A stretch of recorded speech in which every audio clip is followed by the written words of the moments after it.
Welcome, Atlanta United family, to another episode of Resurge The Spike ATL. Here with one of our hosts, James, as usual. Tommy is missing today, but we have a guest with us today from Mouths of the South podcast, local podcast from Atlanta, based with your Atlanta United contact, Eric Quintana.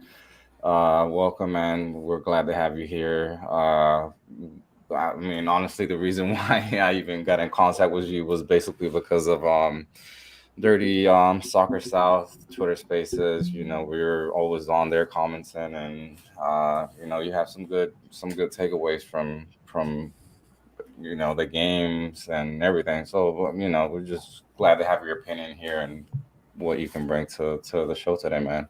Yeah, man. Thanks for having me on. The Twitter Spaces have been kind of like it's been a cool thing to kind of see. I don't know how long we've been doing it because I typically will tune out as soon as the game ends, but it's been fun to kind of see how many people show up, how many people interact. You don't have to be a special type of fan or anything like that to get involved. You just kind of show up, and if you want to say something, say something. And it's pretty cool like that. I'm a huge fan. Yeah. So, before we get to anything, guys, the usual subscribe to Fila Sports Podcast. You can find Eric on Twitter at Eric G Quintana. Give him a follow. Or any other social media accounts, if you want to give them out, that people can subscribe to, or share your content out as well if you want to give them out, man. Just MOTS podcast. That's the podcast. I think that's it though. I think that that's all my stuff. I have Instagram, but I don't really do soccer stuff for that. Cool. Just Eric G Quintana on Twitter, and then MOTS podcast for the podcast, and always follow Dirty South Soccer for all the latest news and notes when it comes to Atlanta United. Yep. And also give our boy James Kyle Miss 26 give us a follow, Resurge Spike ATL. Big Kyle Corver fan. Yeah, man. Diehard Kyle Corver fan. Greatest shooter of all time, man. Guys, so we have a stretch of like two, basically a home game and an away game that it was a must win for Atlanta United. You go away from home in Cincinnati, you go down a goal as usual. Or hold up, did we score first, or we scored first? Yeah. Sorry, dude. So I'm thinking about last night, trying to totally ahead of myself, but as usual, Atlanta United, catching up to, or trying to catch up to the score. Basically, you're playing. I don't know. It seems there's no team. There's no 100% effort at times. No movement. I mean, there's a lot of things that literally we could go here for a long time and complain about whatever we're doing wrong on the field, but. Eric, what does it all come down to? You think it's coaching? You think it's the players? You think it's the front office not handling the transfers correctly and not having a team that has some cohesion? Where do we narrow this down to?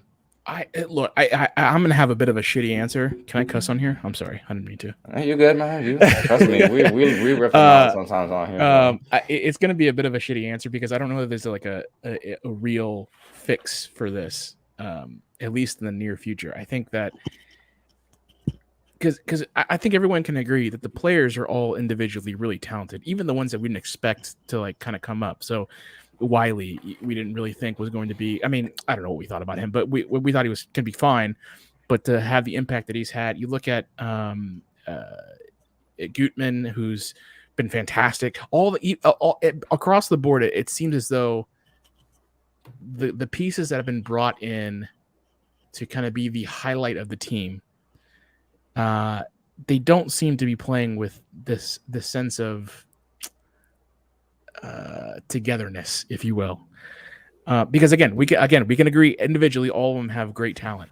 They're all obviously talented. They all were getting looked at by teams in Europe. That's fine, but man, they are not doing themselves many favors when it comes to trying to get themselves to the next level, because they cannot do it with, or it doesn't seem like they're playing as a team as currently constructed. Now, I don't really know who to put that on, because we can all point at Bocanegra and be like, and believe me, I don't like Bocanegra either, but we can all point at Bocanegra and be like, look, it's your job to assemble this team, to give the coaches what he needs to build the team that ends up winning championships. And you can arguably say that, okay, the chemistry might not be right, but the players individually are fantastic. We can all agree Araujo is great. You can question his decision making sometimes, but we can all agree that he's a great player. Same with Almada, same with Moreno, same with same with Cisneros, same with you name it. They're all the players are fine. There aren't any players that are themselves detrimental to this team. I think that individually, though, they don't want to, or at least I hate to pick on the South American players, but it seems to be them. The South American players don't seem to want to play for the city of Atlanta. That's kind of what I'm hanging my hat on, because there's the only other thing that I can think of that is just not going well for Atlanta United. Obviously, they can get to the final third. It's in the final third that things are going wrong. And I think kind of, and I don't know that it's force is the right word, but kind of putting Joseph Martinez into the position where he's kind of having to do it all himself up top is not going to be very, very conducive to Atlanta United winning pretty much at all for the rest of the season. I know we saw him score at the very end of the game last game, but I mean, that's I'm not going to call it a fluke, but where was that the whole game? That's exactly what you want to see out of Joseph. Where's that the whole game? Where's that kind of mentality in the buildup? And this is a team that's tired. This is a team that's, okay, we're up 2-0. We can sit back. It's the 95th minute or whatever time that goal scored. It's not that big of a deal that they gave up that goal.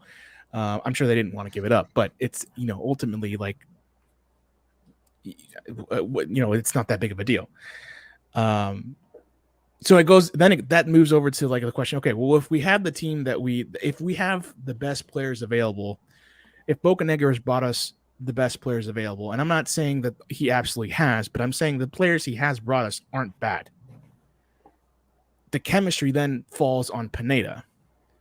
But see, that's the thing. I don't even know if it falls on Pineda. I think it's his job to help kind of build that chemistry between the players. But I'm also not sure if, what you can do for players that didn't want to be here to begin with and now are here and they're not playing well. So I don't know. Tommy, it's a fair answer. Now, James, yeah.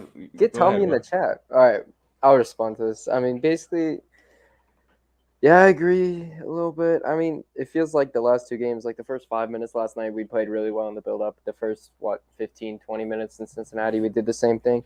It's just, I feel like a lot of the second half of Cincinnati, which was kind of a game, second half yesterday was just nothing, where you got the ball to Wiley. Wiley played it out to Almada to Sosa, back to Almada, just pinging it around, and there's just no options there. It's frustrating, especially when every time I feel like Joseph gets the ball, he's in a position where he's just clumped and he has to play his back to the goal and he has to freaking pass it back because there's just nothing there.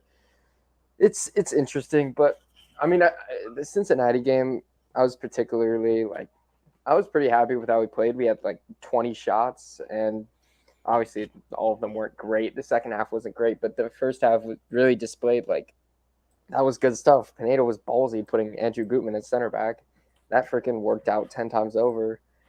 And I mean, it's just disappointing that we didn't go with consistency in the second game. And yeah. Well, hold on. Seattle and Cincinnati both, I thought, I've mentioned this, I think, at least once on the spaces, but they're two games where it looked like, okay, these are two games where it looks like Pineda might be close to figuring it out. Yeah. Absolutely. Where the players might be close to figuring it out. And I remember saying last night that one of the things that we have to consider is that maybe this at least when it comes to looking at this team from Seattle moving forward, don't think about anything else other than Seattle moving forward. Maybe the Red Bulls game is a bit of an outlier when it comes to the rest of the season because Atlanta United has never beaten the Red Bulls. That their style of play is not conducive to anything Atlanta United ever does because all of a sudden you have to be perfect, whereas Red Bulls don't have to be perfect, and they're not perfect. So maybe I'm saying, especially when it comes to Pineda, wait until this next game, and to see exactly how, kind of to see if the consistency from Seattle and Cincinnati kind of move into, kind of roll over to the Columbus match. Yeah. It's still a massive blow to the ego, but I mean, it's not as. I still have a feeling this might be an out. That's the hope I'm giving myself, at least. That this is an outlier, that we don't have to. It's not a. The season's not over just because we lost last night, even though it felt like a must win, as much as a must win can feel like with 9 games left, I think. Mm-hmm. I mean, it's just disappointing that Pineda goes ahead and puts out like his 5-man attackers in the same lineup with no midfield and barely any defense. That's the one thing that was alarming me. Like when it came out, I'm like, I don't really know. And the Rossetto injury is part in that, and Andrew Gutman not training on either Monday or Tuesday maybe has to do with that, but he threw him in the game anyway pretty early. But that was the one thing that disappointed me, especially when we go back to when we were in New Jersey. We played with that 5-back. We played with those midfielders, and it seemed to work really well. And then you just go with a whole different shape in that one, which was quite confusing, even after it worked for you in Cincinnati. That's the alarming thing to me. And also another comment on that. Actually, I'll get to that later. But that's the one thing that got me. It was that 11 and how you put Cisneros, you put in all your DPs, Moreno, Cisneros in the same lineup. It's just, especially when they haven't linked well all season, it just didn't work for me. Did you hear about the reason he didn't put Gutman in to start? Oh, he said that? So he talked about how the FC Cincinnati game, they didn't expect him to play 90 minutes. Okay. They expected him about 70 minutes. And so he ran his ass off. Yeah, so when he went the whole game, they were like, okay, well, because then at the end of the game, remember when he scored that goal, he kind of was like limping a little bit or hurt or whatever. Yeah. So they didn't practice him, and then they didn't want to. I don't know if they didn't practice him. What was that game? Was that game Saturday? Yes, it had to have been Saturday. Yeah. So I don't think they practiced him I don't know if they didn't practice him Monday, but they didn't practice him Tuesday, I think. Yeah. And then they said, we don't, with the not having practice the day before, I don't like putting guys in. Plus, you had to worry about the injury situation. So that's why he waited to the second half. It was kind of out of necessity that and plus you have a game this weekend. I get the frustration. I'm not as worried about the lineup because it's not like these guys don't have it in them to. I know Gutman is probably the better option, but I don't think that it's such a drop off to where you should be, where it's. I'll put it this way. Gutman is not going to, as good of a player as he is, I don't think Gutman or any real lineup changes. Mm-hmm. I'm trying to see if I can think of specifics. I don't think anything is going to change the overall dynamic of the team in such a way where all of a sudden it's like, oh my gosh, now we're playing with a Ferrari. Sure. Well, I mean, just going one last rebuttal. Okay. I was thinking like, Moreno obviously proved he's not that box-to-box guy. There's so many holes on defense. And I was thinking, like, why not start Amar Sage in that game, especially when you're playing with a weaker defense than what you have the whole time. That's it. That's all I have on the lineup. But So we have Tommy here. He was able to join us finally. What's up, Tommy? I was fighting the mall with school supplies. This is what adults do, I guess. I was fighting someone for a pack of pencils. So it's been fun. How's it going? Down in Ohio. Yeah. Man, we're literally just kind of talking about the Cincinnati game and just I guess, where you could kind of narrow down, whether it's Pineda's tactics, how the team was put together or the players. I mean, your thoughts on that? I mean, just in general, it just seems like a lot of players are off. They're not on the same page. Passes seem off. There's moments where everything seems like it's clicking, and there's other moments where it looks like they've never played on the field together at all, and it gets frustrating. I watched part of the highlights of the Cincinnati game since I was at Avril Lavigne, but it was something. I mean, early on they looked fantastic. I mean, they probably should have been up 3-1. At the end of that first half, and Barr and a couple of handballs that shockingly didn't go our way. It was beyond frustrating on there. But I mean, that's really this season, right? Just be frustration across the board.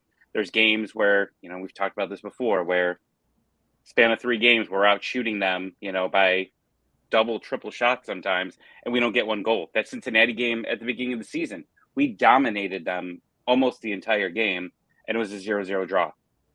And that's just where I'm at right now. Is I said this yesterday on Spaces. I feel that this team's broken right now, and maybe an off season is just going to help them get back to normal. I know, Eric, you said that probably not a lot of changes happened over the summer or over the winter. I hope I'm wrong. I just don't know how many are realistic. I'll put it that way. Yeah, like realistically, like kind of like they wouldn't do that, but kind of hoping that they do because it's kind of needed. Yeah, I can't see how in MLS you can just completely demolish a roster in one winter and get it all back up and running. That's just me. Toronto did a pretty decent job, making a lot of moves and big moves, right, to bring some guys in, and definitely took some hits on some of them. I still say Joseph is. I don't think Joseph should be with this team next year. I'm just sticking with it. The only way that doesn't happen is if he retires. I don't know who wants him or who would want him. That's another thing. Yeah, I mean, he's going to take a pay cut no matter what. If they move him, he's taking a pay cut. If they don't move him, let me think. How do I phrase this? If they decide to try to move him, Atlanta's going to take. Well, I don't know if Atlanta takes a loss, but he's definitely taking a pay cut. If he stays here, he forces Atlanta United to pay him what they owe him, and if he decides to re-up his contract whenever he wants, then he's absolutely going to have to take a pay cut because he's not. Yeah, he's not the same. I don't think you can ask him to be the same guy. He's had 5 knee surgeries. I hate to say it, but the career for the most part is done. At least as a starting impact, however 35-ish goals a season, whatever that number was. That's not happening again. Not with Joseph. I hate to say it because to think that that's how his career is going to end. It really is going to end with a knee injury. That sucks to say. And with that, given the fact that he scored his 100th goal, the saddest 100th goal. That. This is what's crazy. The man has scored 20, or not even 20 goals, 15 goals maybe. But yeah, 20 max in the last 3 years, basically. Yet again, he's still the fastest one to score 100 goals. Like, that's ridiculous. Yeah, he could have done that years ago. 2020 probably, he would have probably hit that target. Yeah, one night in Nashville. Right? I mean, you could buy him out. I know that's unlikely, and it's probably like the last thing. But a DP spots are what win you championships. And at the end of the year, if you say nobody wants him, at the end of the year, what happens? I mean, you could just not pick up his option. He could just leave for nothing anyways, right? When does his contract end? It's the end of next year, but they have an option for the year after. Okay. So you could just not pick up the option next year if literally nobody wants him. Well, look, if it's not done, so if they're going to extend him out, it's probably going to be done at the end of this season. Because you wouldn't wait until next season to then try it. Because, I mean, I guess you could, but you want to get it done before. From the player's perspective, you want to get it done before the season's up. That way, you have longevity with a specific contract or whatever. You're making money past next year in case anything were to happen. I think that's how you should do it. But like, I wonder if he even wants to. I mentioned last night that I was like, I think he's retiring, dude. He does not seem like I've never seen a more joyless player than not only like Joseph, but like even like the Hispanic players around him. They're all playing like they just don't like playing right now. And you add that with the thought that, okay, well, he was thinking about retiring before he started playing again. I want to say he's probably financially set for a long time if he plays his cards right.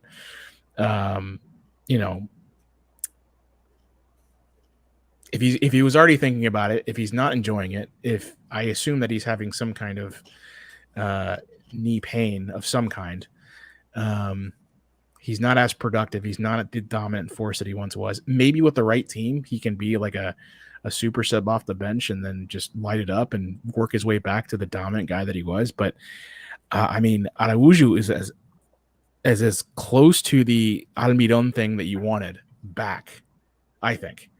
And he still can't. He's not even making the run. Here's the other thing. He's not even making the runs that he used to. There was like 2 or 3 occasions last night where I'm like, is he not going to make the run? He's running just with this defender. He's not creating any kind of space. He's not making like I'm not gonna say he's the easiest to defend now, but he's not making it very hard for his defenders to defend him because he's not applying any kind of pressure moving forward or it's strange because before, how many times did we see him offside before, this past year? We see him offside all the time. Why? Because he was making all those runs. Right. He's not even doing that anymore.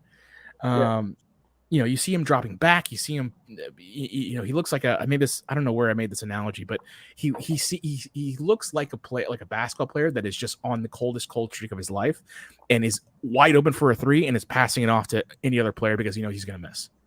He's Ben Simmons now. Great. That's what I feel like that's the mentality he's playing with. Now, all that to be said is last night he did score. He did score like a token Joseph Martinez goal. So maybe that ignites something in him, but they still lost. They still didn't play well last night. They still had trouble getting him. I mean, that was the one moment in basically the entire match that they really had to kind of get him involved. I think the other positive is that he did play the entire 90 minutes. That's great. If he starts the next match, that means, okay, the knee must feel pretty good enough, at least, though he can withstand another 45 or 90 or whatever. But if Joseph doesn't get going, then we're done. Like you can hope that Cisneros kind of holds down the fort, but I like Cisneros because of he's making the runs and he's playing with that kind of like that I love Atlanta attitude. But he's not nearly as good of a finisher as Joseph is. So yeah, he's a good guy off the bench. I think he's a good guy off the bench. I think that if you move on and you replace Joseph with somebody else, I think you keep Cisneros for depth because I think that's something that we've needed. I know he's not Tito, but he could play those multiple roles, and we've been missing someone like that. I know people were hoping Eric Lopez was going to be that as well, and didn't work out too well for us. I was gonna say it's funny because I think everyone wants to see Dom Dwyer and Joseph up top to start the game and just see how that goes over the course of 90 minutes.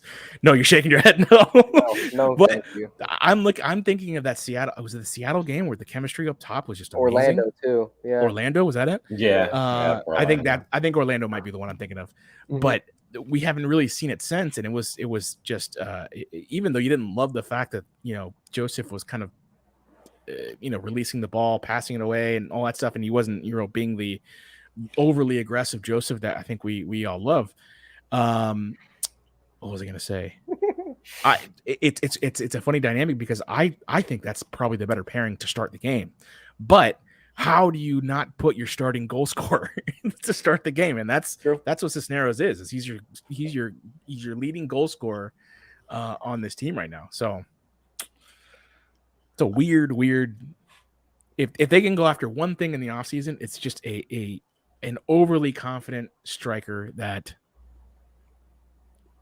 is just doing well and just needs someone that, like, I would even go after someone that not only has the confidence, but it's like is not being looked at by Europe yet, is looking to make a name for himself, knows that if he gets to Atlanta, it's the same sort of mentality that Cisneros has. He knows that he can make a name for himself here if he plays well, and he's sort of done that. Not to the level that I think he needs to like get to Europe, but he's sort of done enough to like, okay, well, he is now going to be a name across MLS as someone that at the very least can be a competent second striker. If you can get him, someone like that from really anywhere, I don't care where, but someone with that mentality that has that confidence that is, goes into the game knowing I'm going to score no matter how many. Right now it's, are we even going to score? Are we even going to get a good shot in? Yep. So something, just throwing that out. You guys are on Twitter Spaces, but I threw this out. Doug Robertson threw out a stat yesterday on Twitter. All-time record whenever Atlanta United concedes a goal first. A total of 68 games. 68 games. we've won a total of 6. We've tied 46 times, and then we have lost 16. Or no, hold up. Yeah, we've basically lost 16. So this season we've won 0, we've tied 7, and we've won 3. I mean, when we get scored on first. yeah. I'm surprised we've even won 3. Yeah. I mean, even the early teams had trouble with that because you just have so many teams parking the bus, and you very rarely saw it at the bends. But if someone did get up, at the bends, it was just they stopped playing soccer. They just all stayed back, just defended, and that was it. And now you got a team that's in shambles, and they can't come back. And you're asked. Everybody's blaming the offense and saying we should be making the playoffs with this offensive talent. While I don't disagree, you're putting your offensive talent down 1-0 in the first 15, 20 minutes of a game consistently. And that doesn't make it easy for your offense to really get up and going. Your game plan that you had going into that game immediately disappears once you allow that goal. And our game plan is just constantly getting blown up. And maybe it's a lot of times it's just 1-0. But yesterday, it poured very quickly, and you're down 2-0, and at that point, you knew it was over. Rocco. So let's talk about Rocco. We haven't even talked about the goalkeeping position. You just mentioned that we could have easily been down 3-4, at the half against the Red Bulls yesterday. Just overall, Rocco, I think that he's kind of grown into the team. I personally did not expect him to, start picking up his level as quickly as he did. But whether they keep him or not, or whatever happens with Guzan, I don't know. I think Rocco is one of those guys that he's worth keeping. Just my opinion. Hold on. Yeah, you talked a lot of trash about Rocco. I sure did. You damn right, I sure did. You damn right, I sure did. Ariel at it again. I would still talk a lot of trash about Rocco. I still do talk a lot of trash about Rocco. Yeah, he's not the best. Literally, there's times where the guy just doesn't give you that confidence. He tries to play out of the back. Sometimes it goes well. Sometimes, we end up giving the ball in that dangerous area, and we tend to just basically kind of struggle with those giveaways and just not being able to get back on the fence quickly enough. But I think with Rocco, I don't know, man. You haven't seen nothing from Godinho. You don't know whether Guzan is even going to be back next year as a starter, right from the bat. Rocco's here on loan. So at this point, what do they go out and try to get another goalie? Personally, like I said, that's the reason why I would keep him. And he's, like I said, improved. So, if he's Bobby Shuttleworth, quality, then yeah, get the guy out of here. But come on, he's done a decent job, but not the best. But hey, in my opinion, we should pick up Rocco and get ready to start the Justin Garces process. That's just me. So here's keep in mind that I think Guzan's coming back. Yeah. You can start whatever process you want. I think you keep Godinho. I think you let Rocco go. I don't know. Two of them. Yeah. I know for a fact that Guzan organized the defense and organized the team back there. I cannot tell you if Rocco's doing the same thing. I have no evidence to suggest that he is. I have no evidence to suggest that he doesn't. But I know that Guzan, there's a different mentality when Guzan's back there across the team, and maybe even with the loss of Miles Robinson, it hurts even more. But I don't know for sure that Rocco is the one that can dominate the organization of that back line of the midfield. What's more likely, that he's organizing, that he's thinking tactically about where different defenders are supposed to be, looking at the different the players that are maybe about to make runs in, or is he looking to position himself so that he can receive the ball and then play it?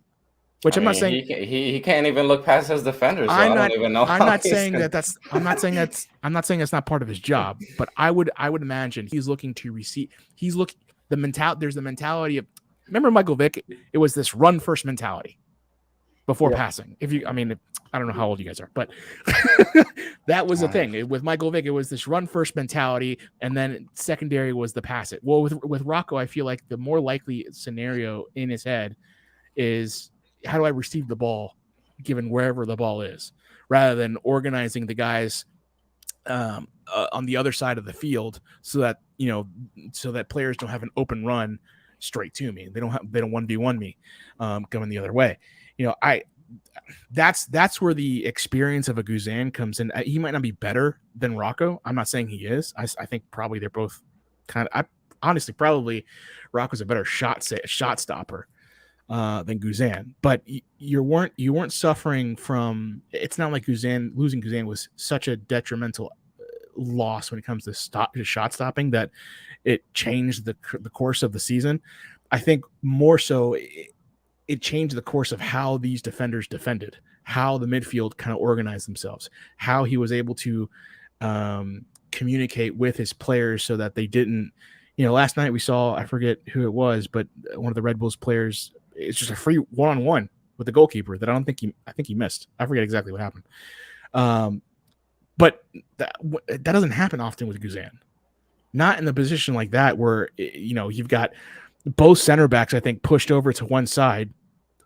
I can promise you, as experienced as Guzan is, he's yelling at one of his center backs or whoever's on the right side to kind of pull over so that guy's not running free whenever Red Bulls have the ball. It's moments like that kind of frustrate me with Rocco, because I don't think he has that. I mean, he's 20 years old. I think they say that goalkeepers don't really get fully experienced until they're about 30. So you got 10 years of like full on professional playing before you can really adapt to those situations. And I think that's where the biggest, it's not so much the shot stopping. It's not so much, his abilities as a goalkeeper, but it's more how you organize your back line. And I think it's safe to say that we look more disorganized now than we did when Guzan was in. Yeah. Are you talking about that free run where Parada just left his man? It just left. I was watching it. I was there, right? And I'm just like, where's he going? Why are you tracking your guy? I haven't seen the replay, so I don't know exactly. It was bad, what I remember from last night. I just remember thinking, my immediate thought was like, when has that ever happened to Guzan? Where a player left and he wasn't, I don't know. Or maybe it's just the fact that, I always got annoyed that Guzan would jump up and start yelling at his players and whatnot. But I'm like, man, maybe that's what this team needs. We need that. Yeah. Maybe that's what this team needs. And Rocco's not going to give you that. Rocco doesn't have the authority to do that with Atlanta United right now. And with his last loan, his first time around, the buyout was expensive. I don't remember what it was, but it was pretty crazy on what it was. And everyone's like, they're not gonna pick that option up. And I think they have to renegotiate at this point. I think it was kind of a last minute type thing. They brought him back, so it could be pricey unless his price has gone down dramatically. In the last year. So. Well, keep in mind you'll have two goalkeepers coming back from Achilles tears. So Guzan will be one. I forget the name of the other guy, but he's a young guy. Dylan. I remember Dylan. Dylan Castejera. Yes. Yeah. And you got Garces that's coming up. I think goalkeeper's fine as long as Guzan's kind of the leader of the pack there. And it's going to be rough for Brad, though. When you have an Achilles type injury like that, being able to jump off on that leg, which is what you need to do, is rough at a person. I'm sorry, of his age. He might be younger than me. I don't know. But I think he's like 37. I'm surprised. Okay, I'm going to be 40. So doesn't it always feel weird when you find out these professional athletes' age, and you're like, man, they look so much older. It's gross. It's gross now, but you just can't expect too much out of that. And I don't remember when his injury happened, but I mean it was early summer, so he might not be ready until then. So you're going to need two good options for early on in the season. Same with Miles. Miles is going to take a while to recover as well. Thank you, Zilf. I appreciate that. But yeah, you can't. You're not going to be able to rely on Brad. And now you're seeing these. It'd be wild if a new president comes in and they do all these specials, and then they just cut him at the end of the year or trade him. Oh man, What was the deal with Gudinho? Like I forget exactly the details as to why he was, not why, but how he was brought in. He's not on loan. He's here. He was bought by Atlanta United. Yeah. And then I know this contract is up, I guess, at the end of the year. I forget exactly. 6 months. Yeah. Yeah. I mean, what are they seeing in practice? Like, I don't know. I mean, obviously, Rocco hasn't been terrible, but you brought this guy in, and you figure there's been a couple points where Rocco's had a rough game for sure. Why not? It's the end of the year. Things aren't working for you. You got to try everything that you have. The problem isn't goalkeeper. That's the thing. The problem it's not your goalkeeping. That's not why you're not winning games.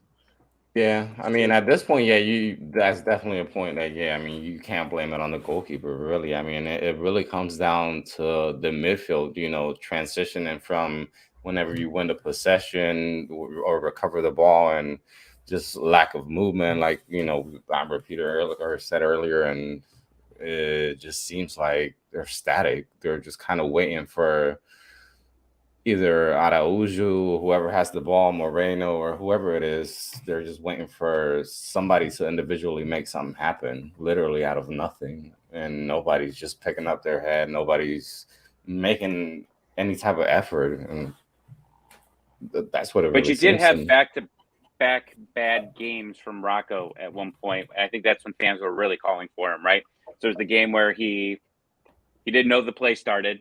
Nobody yelled game on. And it goes right in.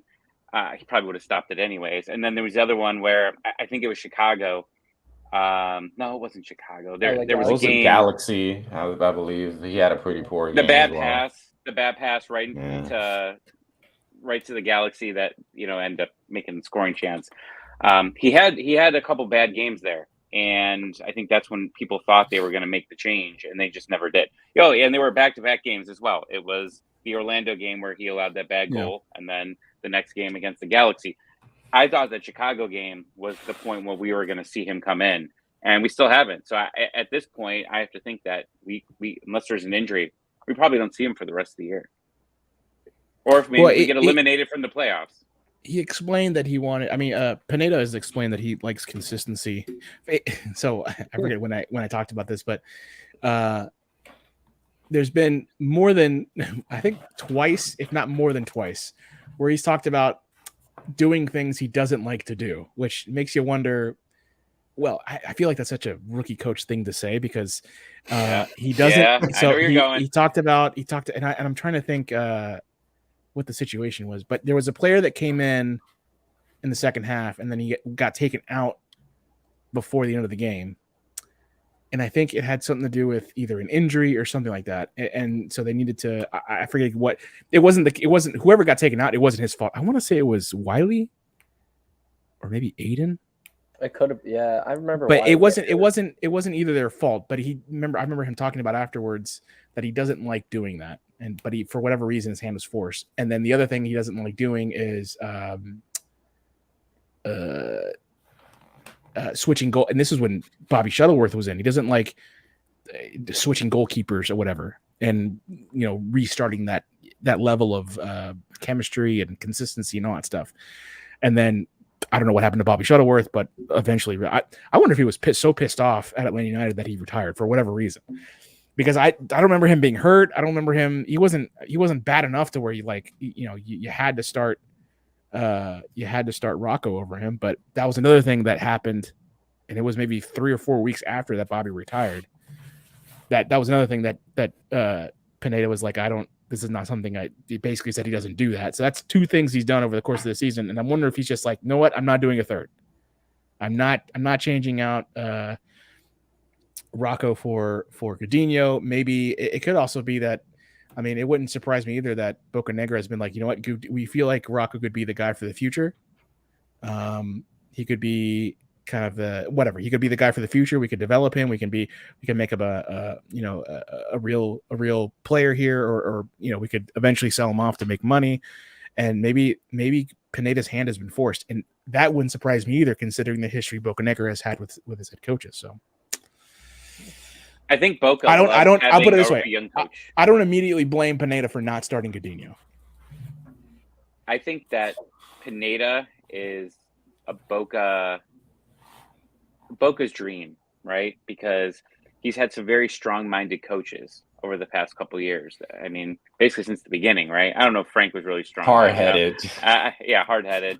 And now you got a guy that's never been a head coach and hovers over him and can tell him what to do, tell him what they're doing. Obviously, it looks like from some of the transfers that they're listening to Pineda, you think.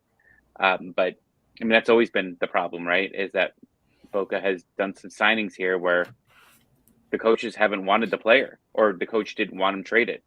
I think Frank DeBoer said he didn't even know Gressel was leaving until, it was announced, that day. Tata didn't want Barco. They brought in Moreno without a head coach. There's just been a lot of weird decisions that, Boca, I think, has been on a power trip. And that's just, I think, why a lot of people want him out. You call it a power trip, and I'm just like, is he just doing his job? But I mean, technically, if you look at some of the deals, man, that other teams are pulling, I mean, and it's crazy because in comparison, you're overpaying for guys that, yeah, they have the quality, but I mean, the thing is that you're not seeing it from them, and I get it. That's probably not. It doesn't go technically directly to Boca, but I mean, you're in a league where you have the cap space, the salary, the salary cap or whatever, and you need to know how you're gonna invest the money, man. And that's where I feel like Atlanta United just Rossetto. I mean, he's making $500,000 per season. Like, tell me, the guy has 1 assist in 3 years. Jürgen Damm. I was literally, you took that out my mouth, bro. What? Like, I don't know how you can defend that. Like, Jason Longshore and I were talking one day about it, and he's like, well, he's shown times in his career that he could be worth this much. Not in MLS. You can't show me. I looked at his stats. There was nothing that was out there that was like, oh, okay, maybe at one point he was worth it. He's great in FIFA. In FIFA, I love playing with Jürgen Damm. He flies by everybody. But in real life, no, it did not work out. And they gave him a lifetime contract to live at the training. I mean, he didn't have a team. He was still allowed to practice with Atlanta or still allowed to practice in the facilities. He never left until just recently. He's made some really silly contracts. And if that contract was for 1 or 2 years, I get it. But what was it, a 4-year contract? It was like a 4 or 5 year contract. He's made silly mistakes. And you've obviously got some of the articles that have come out with Felipe and some of the bad decisions that have been made where maybe he made the choice as opposed to others. And I think that when you add it up, I just don't see someone coming in and thinking that he's still good for this job. And maybe it's just me hoping, but I think that he has done some good things, and most people ignore those good things. Like Gutman, genius what he did. Makes some trades, gets him in, loans him out to the Red Bulls because they want to give Bello his opportunity, sell him off, and he's just waiting. Like, stroke of genius there. Aruju, I know he hasn't really worked out, but that worked because of some of his prior connections that he's had. So he has made good decisions. But I think there's more bad than good. I think most of his decisions have been good, though. If you look at it and again, I don't like Bocanegra either. I want someone that's going to be like, hey, tell me the type of player you want, the type of player you think fits the system, but let me go after him. We'll talk later. The fact that he did Barco without really, and I feel like Pitti was probably in the same kind of camp. But I will say he has sucked when it comes to the high profile kind of the high profile names that you bring over in hopes of selling off. And from his perspective, Pitti wasn't all that big of a wasn't a bust because you ended up profiting off of him, which is kind of, I bet, a shock to everybody. But he didn't work out on the field. But look at the players you've got now. Almost everyone has benefited from, has been a plus to this team. Cisneros has been a plus because thank God we have Cisneros. Otherwise, what the hell would we do? Dom Dwyer has been a plus as a depth guy. You look at Caleb Wiley bringing him up. You look at Gutman, like you said. He brought over Brooks Lennon to kind of help with that, the loss of Gressel, which I'm not saying he is Gressel, but it's not a far drop. It's not a far enough drop to think, well, we still haven't replaced the Gressel thing, which I don't think we're going to do, nor should we aim to do that. Wait, are you saying you don't think it's that far of a drop? Gressel from Brooks? Yeah. I don't think it's far enough to make it. You knew he was leaving. Remember, this all kind of goes hand in hand with how much Gressel wanted, how much money he wanted. And I think everyone can agree he was not worth that much. That's why he's been with 2 teams in the last 4 years or whatever. He was not worth the money he was asking for. He was worth the money because in tandem with Almiron and Joseph and everyone else that was around him, Gressel was excellent. And he found himself in so many open spaces, and he's a hard worker, and he's able to go 90 miles an hour 90% of the game, and all that stuff. But when you put him in a different system, as seen with DC United, he struggles. When you put him in a different position, he struggles. Vancouver's about to find out the same thing, that he's going to. I don't know what they're planning on doing with him, but he's going to struggle there because they don't have the same mechanisms that Atlanta United had when he was here. What I'm not saying is that Brooks Lennon is better than Gressel. That's not what I'm saying at all. What I'm saying is that the drop off isn't so substantial that you missed in signing Brooks Lennon. That's what I mean. I would argue with that is if Joseph didn't get hurt, I think that there's times in sports where there's 2 players that are so in sync with each other that it can make someone worth more than really what they are, because they have that sync with that all-star player. And I think that's what he had. Now, knowing that Joseph got hurt and basically ended his career, almost right after that, is okay. Well, no, because that was before Joseph. Oh, that was before. Gressel got moved before Joseph got hurt. Yeah, that's right. James, so I mean, just real quick, your thoughts on Bocanegra, man? Me? You've kind of been Bro, I'm just a bystander. I don't really give a crap. I just watch what teams put on the field. I can't be asked to claim about Nagby and Gressel. That's just not my thing. That happened a long time ago. I'm good, man. I watch the guys that we have right now. But seriously, I agree with what you said about Boca, but damn, man, I can't even speak on the front office. I don't know enough. Basically, I don't know all the backstories, the lore of like 2019, all that crap. I just know the guys that we have now and what we can do. It's different, man. But can we talk about like right now? Like that's what I'm trying to do here, real quick. I would just say that I think there's just I just think there's just a huge disconnect. It's been consistent throughout all the coaches. That there's been a strong disconnect in between what the coaches and the players want. And obviously Heinze was a very strong-willed person. And you look at all the U22 spots, basically. I mean, Sosa, Ibarra, those were guys that he picked out, right? Sosa, Ibarra, and there was another player that I think he specifically asked for. I forget who it is off the top of my head. Like Sosa. Yeah, I mean, but like he asked for these guys, and obviously he got them, and that's good. But as far as Pineda goes, I still worry about it because I think that you need a strong-minded coach to help to push what they want. And I don't know, Pineda does seem like he could be a pushover, and I don't know. Maybe that's we see his happy-go-lucky Ted Lasso type attitude. I don't know what he is behind the scenes, but I could see, you bring in a rookie head coach, you could tell him what to do because you have the experience at your job compared to your experience that you have with this. So maybe I wasn't as worried when Heinze was here about it, but with Pineda, I do worry about that relationship going forward. Yeah, I agree with you, but it's so difficult when you have so much manager turnover in all those years. I mean, we still freaking Frank DeBoer guys here.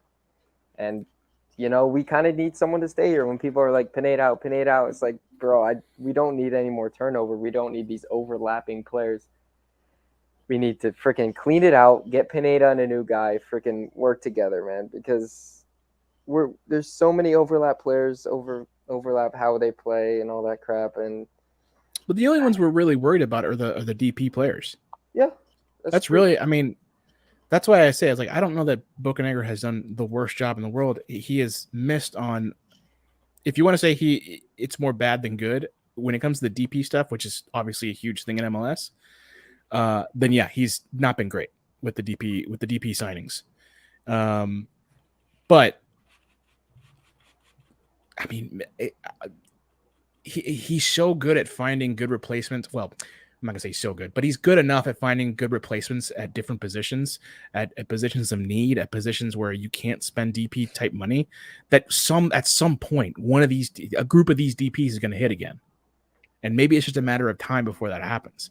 You look at LAFC, and they've had these guys stick around for a number of years, as opposed to Almiron leaving after 2 years. Who else left? Barco leaving after 2 years. Well, whatever. Pity leaving after 2 years. Joseph going through what he's going through now. You've had enough circumstantial situations come up to where it's like, I mean, maybe this just, I mean, Pity, you're going to miss on Pity. Well, you're going to miss on some. So let's say he missed on Pity. Barco, I want to say he missed, but it's not like it was a, it was a pass or fail thing. It was like he missed, but like, it wasn't a bad miss. It was mostly because the manager changes. I mean, what he went through. Well, one manager didn't really want him, and the other manager he didn't really want to play for. So I mean, that could have gone into it too. So I don't like Boca either, and I don't necessarily defend him, but I also am just like, give this crew that's in it now another year.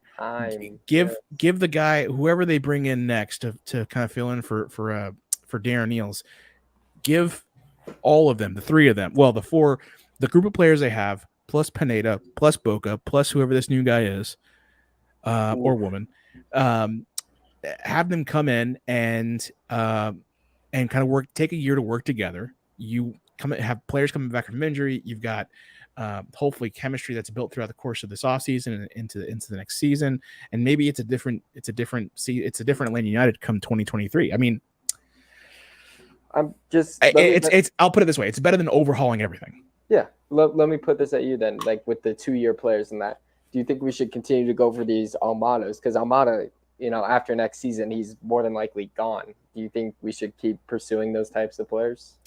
I think there's the yes, but I think it's a different type of that type of player. Sure. I think it's the low profile. It's guy. It's the Yamil Assad type of player. It's the Joseph Martinez type of player. It's the I'm trying to think who else. The guys that come to I'll never forget this quote from Cisneros. The dude's face lit up obviously he just scored a hat trick. But he had just come. I forget where he came on loan from. Chivas. Yeah, like their second team, I believe. Yeah. But you come over from, Chivas, really any team in South America. You come here to like these world-class facilities, to the world-class everything in the practice facility, to the stadium that you play in, to the fans that you play in front of, and you see this kid who clearly wants to stay here.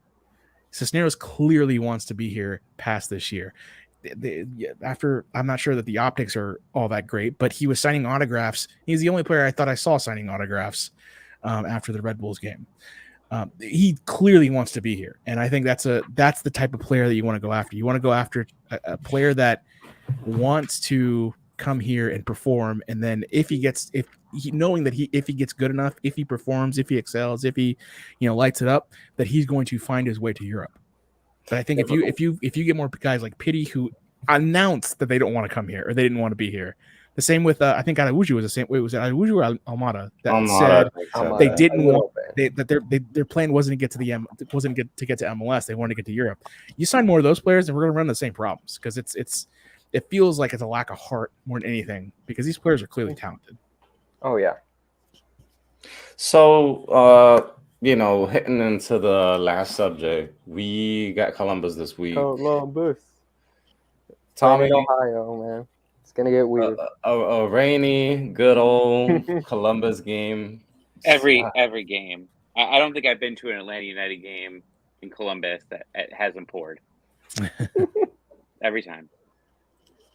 It makes the drinking fun because there's a lot of delays. That's You're fun. stuck 5 hours in the stadium. Yeah. We are Ace is literally brand they new. put the supporters in the corner where there's a roof, so I will be covered. So I'm good on that end. There you go. Realistically, I mean, prediction, just real quick. Personally, I say Let's go, Ariel. 2-0. I mean, we lose. I mean, No given the goals? fact that we're chasing the game against the Red Bulls.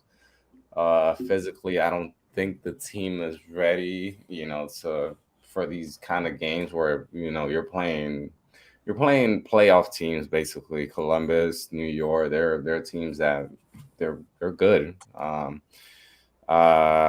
Rayan, Cucho Hernandez. I mean, I think that they're gonna have a big game if we're not able to be in sync. I really expect a big game out of Franco Parada. I really, if anything, they need to step up their game. I'm not saying that they've been bad, but I mean, you're playing different players, when it comes to going up against Columbus. Well, if you don't mind, I'm gonna go first because I got to run here. Cool. It's a must win.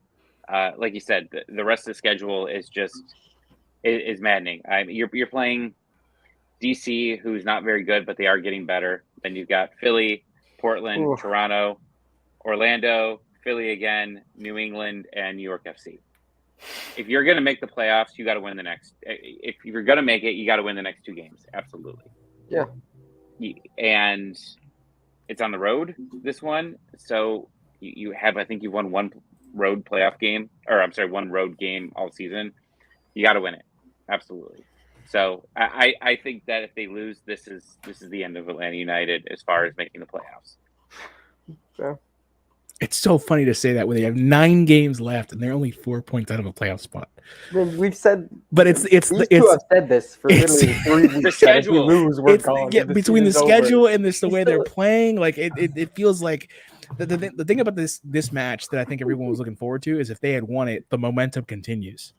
Yeah. And I think that's what everyone was kind of hoping on, is that, okay, if we can kind of visibly get up the standings and visibly see that, okay, clearly something has clicked here in the last couple games, that if they had won against Red Bulls last 3 games, but that loss was just like kind of 1 step forward, 2 steps back type of thing.